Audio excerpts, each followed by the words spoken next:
Aditya Degree Colleges, leading companies lo 10,000 plus placements with 13.5 lakhs highest package.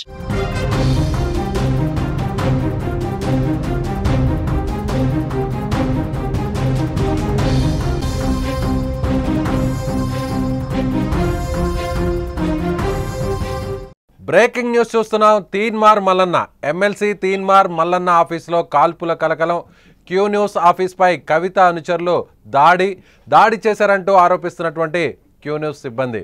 మేడిపల్లిలోని Q news కార్యాలయంపై ఒక్కసారిగా attack. కవితపై Mallanna చేసిన అనుచిత వ్యాఖ్యలకు నిరసనగా దాడి చేసినట్లు సమాచారం.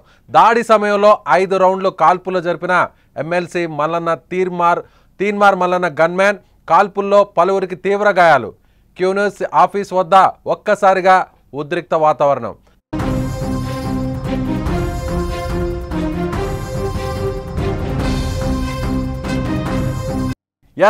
క్యూ న్యూస్కి సంబంధించినటువంటి కార్యాలయం మీద ఒక్కసారిగా దాడి జరిగింది. కొంతమంది ఆందోళనకారులు ఒక్కసారిగా కార్యాలయంలోకి దూసుకొచ్చారు. ఎమ్మెల్సీ తీన్మార్ మల్లన్నకు సంబంధించినటువంటి క్యూ న్యూస్ ఆఫీసులో ఈ దాడి జరిగింది. దాడిని అడ్డుకోవడానికి సిబ్బంది ప్రయత్నించారు. అయితే అక్కడే ఉన్నటువంటి తీన్మార్ మల్లన్నకు సంబంధించినటువంటి గన్మ్యాన్ ఒక్కసారిగా కాల్పులు జరిపారు. కాల్పులు జరిపినటువంటి దృశ్యాలు అక్కడ ప్రస్తుతం మనం చూస్తున్నాం. కాల్పులు జరపడంతో కొంతమందికి తీవ్ర గాయాలయ్యాయి. తర్వాత ఒక్కసారిగా అక్కడ ఆఫీస్ ఫర్నిచర్ను కూడా ఆందోళనకారులు ధ్వంసం చేశారు. అదేవిధంగా అక్కడ రక్తపు ఛాయలని కూడా రక్తపు మడుగులంతా కూడా అక్కడ ఉన్నటువంటి పరిస్థితి. సో అక్కడ అంతా కూడా తీవ్రంగా రక్తం, అక్కడ మరకలన్నీ కూడా చాలా స్పష్టంగా కనిపిస్తుంది. ఆ డిఫర్డ్ విజువల్ మీరు స్క్రీన్ మీద చూస్తున్నారు. అదేవిధంగా ఎమ్మెల్సీ తీన్మార్ మల్లన్న గన్మ్యాన్ వాళ్ళని అడ్డుకునేటువంటి ప్రయత్నం చేశాడు. లోపలికి రావద్దు, దాడి చేయొద్దు అంటూ కూడా ఆయన అనేక సార్లు చెప్పారు. అయినా కూడా ఆందోళనకారులు లోపలికి రావడంతో అతను కిటికీలో నుంచి కాల్పులు చేస్తున్నటువంటి దృశ్యాలు మనకు కనిపిస్తున్నాయి. ఎక్స్క్లూజివ్గా సుమన్ టీవీ ఎక్స్క్లూజివ్గా ఈ దృశ్యాలను మీకు ప్రసారం చేస్తుంది. ఓవైపు డోర్ అటువైపు ఆందోళనకారులు, ఓవైపు ఇతర గన్మ్యాన్ కాల్పులు జరుపుతున్నప్పటికి కూడా ఏమాత్రం చెలించకుండా అక్కడ వాళ్ళు ఆఫీస్ ఫర్నిచర్ను ధ్వంసం చేస్తున్నటువంటి దృశ్యాలు మనకు కనిపిస్తున్నాయి. ఓవైపు దాడి చేసేటువంటి ప్రయత్నం కూడా అక్కడ కనిపిస్తుంది. ఎమ్మెల్సీ గన్మ్యాన్కి సంబంధించినటువంటి గన్తో అక్కడ ఆ కార్బన్ గన్తో అతను ఫైరింగ్ ఓపెన్ చేసినటువంటి దృశ్యాలు అక్కడ మీరు చూస్తున్నారు. సో ఆఫీస్ మొత్తం అంతా కూడా ఫర్నిచర్ ధ్వంసం అయిపోయింది. పలువురికి తీవ్ర గాయాలయ్యాయి. ఒక్కసారిగా గన్ ఫైర్ ఓపెన్ చేయడంతో చాలామందికి గాయాలయ్యాయి. ఆఫీస్ ఫర్నిచర్ అంతా కూడా ధ్వంసమైంది. పోలీసులు కూడా అక్కడికి రావడం జరిగింది. సో అక్కడ ముఖ్యంగా అసలు ఈ దాడికి కారణాలేంటో తెలుసుకుందాం. సో 2 రోజుల కిందట ఇటీవల జరిగినటువంటి బీసీ సమావేశంలో చింతపూడి నవీన్ అలియాస్ తీన్మార్ మల్లన్న ఏం మాట్లాడారో చూద్దాం. ఎమ్మెల్సీ కవిత మీద ఆయన అనుచిత వ్యాఖ్యలు చేశారు. ఆ వ్యాఖ్యలకు నిరసనగానే ఈ దాడి జరిగినట్టుగా తెలుస్తుంది. ఆ వ్యాఖ్యలు ఏంటో ఒకసారి చూద్దాం. రిజర్వేషన్ కోసం ఆర్డినెన్స్ ఇచ్చినామని చెప్పి ముఖ్యమంత్రి గారు ఆర్డినెన్స్ ఇస్తున్నామని ఆయన నిర్ణయం తీసుకోగానే కల్వకుంట్ల కవిత గారు ఆమె రంగులు గులాలు పూసుకుంటా ఉంది. బీసీలకు 42% ఆర్డినెన్స్ వస్తే నీకేం సంబంధము? నువ్వు బీసీయా? నీకు నాకేమైనా సంబంధమా? కంచం పొత్తుందా? మంచం పొత్తులు ఉన్నాయా మనకేమన్నా? 78 ఏళ్ల సంధి మమ్మల్ని తొక్కి చిత్రహింసలకు గురి చేసి అసలు మీకు కూడా లేదురా ఈ భూమి మీద నిలబెట్టినటువంటి మీ జాతి పండుగ చేసుకుండేది మాకు అర్థం కాలేదు. అది చూసిన వాళ్ళ నవ్వుతావు, ఈమెకేం సంబంధం రా ఎగురుతా ఉందని చెప్పి. రిజర్వేషన్ కోసం ఆర్డినెన్స్ ఇచ్చినామని చెప్పి ముఖ్యమంత్రి గారు ఆర్డినెన్స్ ఇస్తున్నామని ఆయన నిర్ణయం తీసుకోగానే కల్వకుంట్ల కవిత గారు Teenmaar Mallanna MLC Chintapandu Naveen alias Teenmaar Mallanna MLC Kalvakuntla Kavitha మీద చేసినటువంటి కామెంట్స్. ముఖ్యమంత్రి రేవంత్ రెడ్డి బీసీలకు సపోర్ట్గా స్థానిక సంస్థల ఎన్నికల్లో దాదాపుగా 43% రిజర్వేషన్ని పాస్ చేసే విధంగా, అమలయ్యే విధంగా ఆర్డినెన్స్ని తీసుకురాబోతున్నారు. అందుకు సంబంధించినటువంటి ప్రకటన కూడా చేశారు. అయితే బీసీ కానటువంటి ఎమ్మెల్సీ కల్వకుంట్ల కవిత ఎందుకు మాట్లాడుతున్నారు, ఎందుకు దీన్ని వ్యతిరేకిస్తున్నారు, ఎందుకు రేవంత్ రెడ్డిని విమర్శిస్తున్నారంటూ కూడా ఆయన మాట్లాడారు. సో మీరు బీసీ కానప్పుడు, మీకు ఎలాంటి సంబంధం లేనప్పుడు నన్ను కూడా మీరు ఎందుకు విమర్శిస్తున్నారంటూ కూడా మీరేమైనా కంచం షేర్ చేసుకున్నారా? అలాగే మరొక అనుచిత వ్యాఖ్య కూడా చేశారు. సో దానికి సంబంధించి దాడి జరిగింది అనేటువంటి సమాచారం వస్తుంది. అసలు ఏం జరిగింది, సో ఈ దాడిలో ఎంతమంది గాయపడ్డారు, దాడికి గల కారణాలేంటి, ప్రస్తుతం అక్కడ ఉన్నటువంటి సుమన్ టీవీ ప్రతినిధి శరత్ రెడ్డితో ఫోన్లో మాట్లాడే ప్రయత్నం చేద్దాం. శరత్, అక్కడ పరిస్థితి ఏంటి? అసలు దాడి ఎన్ని గంటలకు జరిగింది? సో మేడిపల్లిలో ఈ దాడి ఎన్ని గంటలకు జరిగింది? దాడి సమయంలో సుమారుగా ఎంతమంది ఉన్నారు? ప్రస్తుతం గాయపడినటువంటి వారి పరిస్థితి ఏంటి? తీన్మార్ మల్లన్న ఏమంటున్నారు? మేడిపల్లి పోలీస్ స్టేషన్ పరిధిలో పిర్జాదిగూడలో ఉన్నటువంటి క్యూన్యూస్ ఆఫీస్ పై ఉదయం 11 గంటలకు దాడి జరిగింది. ఈ దాడికి సంబంధించి అంటే కవితకు సంబంధించి అంచెలు, తెలంగాణ జాగృతికి సంబంధించిన అంచెలు ఒక 50 నుంచి 60 మంది నినాదాలు చేస్తూ రోడ్డు నుంచి వచ్చే సమయంలో, అదేవిధంగా క్యూన్యూస్ ఆఫీస్ దగ్గరకు రాగానే ముందుగా ప్రధాన ద్వారాన్ని, అక్కడ ఉన్నటువంటి ప్రధాన ద్వారం దగ్గర నినాదాలు చేశారు. మొదటగా నినాదాలు చేసినప్పుడు ఈ రోజు ఆదివారం కాబట్టి అక్కడ సిబ్బంది కూడా చాలా తక్కువ ఉన్నారు. ఎమ్మెల్సీ గారు కూడా లోపటే ఉన్నారు, ఉన్నటువంటి గన్మెన్స్ కూడా ఉన్నటువంటి పరిస్థితి. కానీ అక్కడ ఉన్నటువంటి వాళ్ళు అంటే తెలంగాణ జాగృతికి సంబంధించినటువంటి వాళ్ళంతా కూడా అక్కడ నినాదాలు చేస్తూ డోర్ ను పగలగొట్టే ప్రయత్నం చేశారు. మొట్టమొదటగా అది పగలలేదు. దాని తదనంతరం అక్కడ గ్లాస్ ను పగలగొట్టారు. మొట్టమొదటిగా గ్లాస్ ను పగలగొట్టి లోపలికి వచ్చి విపరీతమైనటువంటి నినాదాలు చేస్తూ కవితకు జై జైలు అంటూ, అదేవిధంగా తీన్మార్ మల్లన్న పైన వ్యాఖ్యలు చేస్తూ అక్కడ ఉన్నటువంటి చైర్లే కాదు, అదే ఫర్నిచర్ కానీ అద్దాలు కానీ అన్ని పగలగొట్టే పరిస్థితి. అదేవిధంగా అక్కడ ఉన్నటువంటి గన్మెన్స్ చూస్తూనే ఉన్నారు, ప్రతిఘటిస్తున్నారు. ఎందుకంటే లోపలి చాంబర్ లో క్యూన్యూస్ అధినేత, అదేవిధంగా ఎమ్మెల్సీ మల్లన్న అలియాస్ చింతపండు నవీన్ కుమార్ లోపటే కూర్చున్నారు. ఒకవేళ అతని దగ్గరికి వెళ్తే పరిస్థితి ఇంకా పెద్ద అవుతుందని చెప్పి గన్మెన్లు అప్పుడే గమనించి అక్కడ ఉన్నటువంటి సిబ్బంది కూడా ఆదివారం కాబట్టి తక్కువ ఉన్నారు వాళ్ళతో పాటు, ఎందుకంటే వీళ్ళు ఎక్కువ మంది లోపల ఉన్నారు, వాళ్ళు తక్కువ ఉన్నారు కాబట్టి ప్రతిఘటించే ప్రయత్నం చేసినప్పటికీ కూడా ఎవ్వరు కూడా అక్కడ అంత రెచ్చిపోయే కార్యక్రమాలు చేశారు. మొట్టమొదటగా అద్దాలు పగలగొట్టినటువంటి సందర్భంలో లోపలికి వెళ్లారు, స్టూడియోలో ఉన్నటువంటి కెమెరాలను పగలగొట్టారు.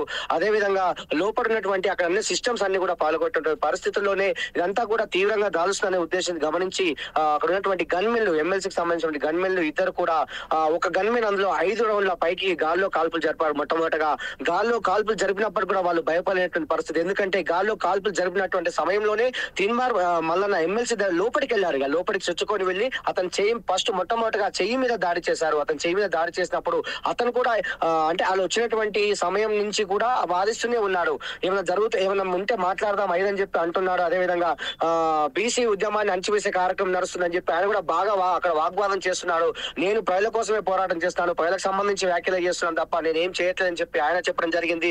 అయినప్పుడు కూడా అంటే 5 సార్లు రౌండ్లు కాల్పులు జరిగినా కూడా వాళ్ళు భయపడలేనటువంటి పరిస్థితి అక్కడ. ఎందుకంటే చాలా మంది వచ్చారు, 50 నుంచి 60 మంది వచ్చారు. తీవ్రంగా అక్కడ మొత్తం అప్పటికే అక్కడ మొత్తం ఫర్నిచర్ ధ్వంసం చేశారు, చైర్లను ధ్వంసం చేశారు. వీళ్ళు ప్రతిఘటించినటువంటి సమయంలోనే వాళ్ళు కాల్పులు జరపాల్సి వచ్చింది. ఎందుకంటే ఎమ్మెల్సీ పైన అత్యాయత్నం, నిజంగా ఒకవైపు చూస్తే ఎమ్మెల్సీ పైన ఆత్మహత్యాయత్నం చెప్పవచ్చు. అది జరిగే కార్యక్రమం ఇంకా మరి అక్కడ ఉన్నటువంటి సిచ్యువేషన్ చూసే వాళ్ళు కాల్పులు జరిపారని తెలుస్తుంది. అదేవిధంగా నిజంగా అంటే వాళ్ళు గాల్లో కాల్పులు జరిపిన తర్వాత మరి ఇక్కడ జరిగిన విషయం మనం పరిశీలిస్తే మొత్తం కూడా అక్కడ కింద బ్లడ్ అంతా పడి ఉంది. అంటే మళ్ళీ దాని కింద కాళ్ళకు సంబంధించి అక్కడ కాల్పులు జరిపారా లేదంటే అనేది కూడా తెలుసుకోవాలి. ఎందుకంటే అక్కడ ఉన్నటువంటి సిచ్యువేషన్ మనం పరిశీలించినట్టు మాత్రం 5 రౌండ్లు గాల్లో కాల్పులు జరిపారు. తదనంతరం ఏం జరిగింది, వాగ్వాదం జరిగిందా, కొట్టుకున్నారా అనేది కూడా ఇంకా తెలియాల్సి ఉంది. మొత్తానికైతే తీన్మార్ మల్లన్న లోపల చాంబర్ లోకి వెళ్ళి కూడా అతని పైన అయితే దాడి చేయడం జరిగింది. Venkat, right, okay. శరత్ చెప్తున్న దాని ప్రకారం చూస్తున్నట్లయితే ఒక్కసారిగా దాదాపుగా 50 నుంచి 60 మంది క్యూన్యూస్ ఆఫీస్లోకి ఎంటర్ అయ్యారు. తీన్మార్ మల్లన్న ఆఫీస్లోకి ఎంటర్ అయ్యారు. ఒక్కసారిగా వస్తూనే డోర్లను కూడా ధ్వంసం చేసే ప్రయత్నం చేశారు. అక్కడ ఉన్నటువంటి ఆఫీస్ ఫర్నిచర్ని, సిస్టమ్స్ని, కంప్యూటర్ని అన్నిటిని కూడా డ్యామేజ్ చేసి ధ్వంసం చేశారు. ఓవైపు లోపలే ఆఫీస్లోనే ఉన్నటువంటి ఎమ్మెల్సీ తీన్మార్ మల్లన్న మీద దాడి జరిగేటువంటి ప్రయత్నం జరిగింది. కొంతమంది నిరసనకారులు, ఆందోళనకారులు నేరుగా తీన్మార్ మల్లన్న ఆఫీస్ లోపలికి వెళ్ళి ఆయన మీద దాడి చేశారు. ఒకానొక సందర్భంలో ఆయన మీద దాడి చేస్తుండడంతో అక్కడ ఉన్నటువంటి కెమెరామెన్ వాళ్ళని, అక్కడ ఉన్నటువంటి సిబ్బంది కూడా అడ్డుకునేటువంటి ప్రయత్నం చేశారు. అయినా కూడా వాళ్ళు తమ దాడిని కొనసాగించడంతో నేరుగా అక్కడే ఉన్నటువంటి గన్ మ్యాన్ వెంటర్ అవ్వడం జరిగింది. గన్ మ్యాన్ వచ్చి వాళ్ళని వారించే ప్రయత్నం చేశారు. ఇక్కడి నుంచి వెళ్ళిపోవాలి, ఎమ్మెల్సీ మీద దాడి చేయవద్దు అంటూ కూడా పదే చెప్పినా కూడా వాళ్ళు వినిపించుకోలేదు. అప్పటికి కూడా ఆయన వెంటనే ఫస్ట్ గాల్లోకి కొన్ని రౌండ్ల కాల్పులు జరిపారు. ఆ తర్వాత కూడా వాళ్ళ దాడిని కొనసాగించడం, అయినా కూడా వెనక్కు తగ్గకుండా నేరుగా తీన్మార్ మల్లన్న మీద దాడి చేయడానికి లోపలికి చొచ్చుకు రావడంతో, అంటే మనం ఒకసారి విజువల్స్ చూస్తే ఫస్ట్ గాల్లోకి కాల్పులు జరుపుతున్నటువంటి దృశ్యాలను ఒకసారి చూద్దాం. ఎస్, ఇప్పుడు ఆయన ఫస్ట్ గాల్లోకి కాల్పులు జరిపాడు. అయినా కూడా వాళ్ళు వినిపించుకోకుండా నేరుగా అక్కడే ఉన్నటువంటి ఎమ్మెల్సీ తీన్మార్ మల్లన్న కార్యాలయం లోపలికి వెళ్ళడం జరిగింది. లోపలికి వెళ్ళినా కూడా అక్కడ దాడి చేయడంతో ఒక్కసారిగా విధులేని పరిస్థితులు ఆయన అక్కడ డోర్ పగలగొట్టినటువంటి ఆ ఆందోళనకారుల మీద ఆయన కాల్పులు జరుపుతున్నటువంటి దృశ్యాలు మనకు కనిపిస్తున్నాయి. ఓవైపు గన్మ్యాన్ కాల్పులు జరుపుతున్నాడు. అయినా కూడా బయట ఆందోళనకారులు ఏమాత్రం కూడా చలించలేదు, ఏమాత్రం కూడా వెనక్కి తగ్గలేదు. కాల్పులు గన్ బయట పెట్టి ఫైరింగ్ ఓపెన్ చేసినా కూడా ఏమాత్రం వెనక్కి తగ్గకుండా అక్కడ ఉన్నటువంటి ఫర్నిచర్ని తీసుకొని ఆ డోర్ని పగలగొట్టేటువంటి ప్రయత్నం చేస్తున్నారు. అక్కడ సిబ్బంది మీద కూడా దాడి జరిపేటువంటి ప్రయత్నం జరుగుతోంది. సో అందుకనే ఆయన కాల్పులు జరిపినట్టుగా చాలా స్పష్టంగా తెలుస్తోంది. గాల్లోకి కాల్పులు జరిపిన తర్వాత ఆత్మరక్షణ కోసం తను విధులు నిర్వర్తిస్తున్నటువంటి ఏదైతే తన ఎమ్మెల్సీ మీద దాడి జరుగుతుంది కాబట్టి దాడి చేసేటువంటి క్రమంలో వారిని అడ్డుకోవాలి కాబట్టి వాళ్ళని ప్రతిఘటించాలి కాబట్టి విధి లేని పరిస్థితుల్లోనే ఎవరైనా కూడా గన్మెన్స్ కావచ్చు, బాడీగార్డ్స్ కావచ్చు, అక్కడ సెక్యూరిటీగా భద్రతనిస్తున్నటువంటి వీరు ఫైరింగ్ ఓపెన్ చేస్తారు. గాల్లోకి కాల్పులు జరిపిన తర్వాత నేరుగా రూల్స్ ప్రకారం ఒకవేళ ఎమర్జెన్సీ పరిస్థితుల్లో విధిలేని పరిస్థితుల్లో కాళ్ళ మీద కాల్పులు జరపాలి, మోకాళ్ళ కంటే కింద ఆ ప్రాంతంలో కాల్పులు జరపాలి. కానీ ఇక్కడ చూస్తుంటే ఆ దృశ్యాలు చూస్తుంటే మనకి గన్మ్యాన్ నేరుగా కాల్పులు జరుపుతున్నాడా, లేదంటే కింద వైపుకు ఆయన కాల్పులు జరుపుతున్నాడా, లేదంటే గన్ పెట్టి వాళ్ళని అడ్డుకునేటువంటి ప్రయత్నం చేస్తున్నాడా, ఇదంతా కూడా మనకి స్పష్టంగా అర్థం కావాలంటే మరికొన్ని ఆధారాలు బయటకు రావాల్సినటువంటి పరిస్థితి. అక్కడ ఉన్నటువంటి సీసీటీవీ ఫుటేజ్ కూడా బయటకు వస్తేనే క్లియర్గా ఏం జరిగిందనేటువంటి సమాచారం కూడా వాస్తవాలు కూడా బయటకు వచ్చే అవకాశం ఉంది. అయితే ప్రస్తుతం అక్కడ తీన్మార్ మల్లన్న అక్కడే ఉన్నారు, కార్యాలయంలోనే ఉన్నారు. ఆయన ఆఫీస్లో ఉన్న సమయంలోనే సో ఒక్కసారిగా ఈ అటాక్ జరిగింది. ఈ అటాక్ మరొకసారి చూద్దాం. ఈ అటాక్కి కారణాలుగా చెప్తున్నటువంటి speech, comments, Teenmar Mallanna comments ఏంటో ఒకసారి చూద్దాం. గులాలు పూసుకుంటా ఉంది. బీసీలకు 42% రిజర్వేషన్ కోసం ఆర్డినెన్స్ ఇచ్చినామని చెప్పి ముఖ్యమంత్రి గారు ఆర్డినెన్స్ ఇస్తున్నామని ఆయన నిర్ణయం తీసుకోగానే కల్వకుంట్ల కవిత గారు ఆమె రంగులు గులాలు పూసుకుంటా ఉంది. బీసీలకు 42% ఆర్డినెన్స్ వస్తే నీకేం సంబంధము? నువ్వు బీసీయా? నీకు నాకేమైనా సంబంధమా? కంచం పొత్తుందా? మంచం పొత్తులు ఉన్నాయా మనకేమన్నా?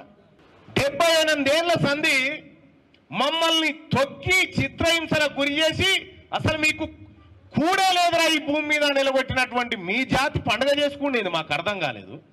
అది చూసిన వాళ్ళ నవ్వుతావు, ఈమెకేం సంబంధం రా ఎగురుతా ఉందని చెప్పి. రిజర్వేషన్ కోసం ఆర్డినెన్స్ ఇచ్చినామని చెప్పి ముఖ్యమంత్రి గారు ఆర్డినెన్స్ ఇస్తున్నామని ఆయన నిర్ణయం తీసుకోగానే కల్వకుంట్ల కవిత గారు ఆమె రంగులు గులాలు పూసుకుంటా ఉంది. బీసీలకు 42%. సో చింతపండు నవీన్ అలియాస్ తీన్మార్ మల్లన్న ఈయన తెలంగాణకు సంబంధించినటువంటి స్లాంగ్లో ఒక ఎపిసోడ్స్ చేస్తూ, ఒక యాంకరింగ్ చేస్తూ, ఒక ఫేమస్ యాంకర్గా తెలంగాణ రాజకీయాల్లో ఆయనకు ప్రత్యేకమైనటువంటి గుర్తింపు ఉంది.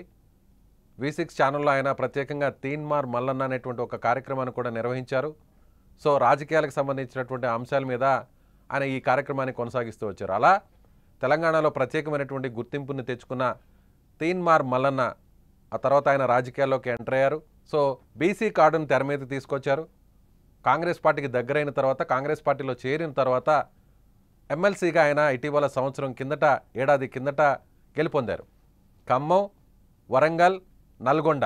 సో ఈ నియోజకవర్గాలకు సంబంధించి ఉమ్మడి ఖమ్మం, నల్గొండ, వరంగల్ పట్టభద్రుల ఎమ్మెల్సీ నియోజకవర్గానికి సంబంధించి అక్కడ ఉన్నటువంటి పల్లా రాజేశ్వరరెడ్డి, అక్కడ ఆల్రెడీ ఎమ్మెల్సీగా గెలుపొందినటువంటి పల్లా రాజేశ్వరరెడ్డి ఆయన వేరే స్థానం నుంచి ఎమ్మెల్యేగా గెలుపొందడంతో సో ఈ స్థానానికి రాజీనామా చేయాల్సినటువంటి పరిస్థితి ఏర్పడింది.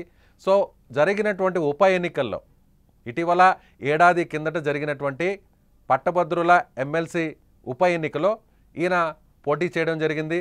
సో పోటీ చేసి బీజేపీ, బీఆర్ఎస్ అభ్యర్థుల మీద మంచి మెజారిటీతో గెలుపొందారు తీన్మార్ మల్లన్న.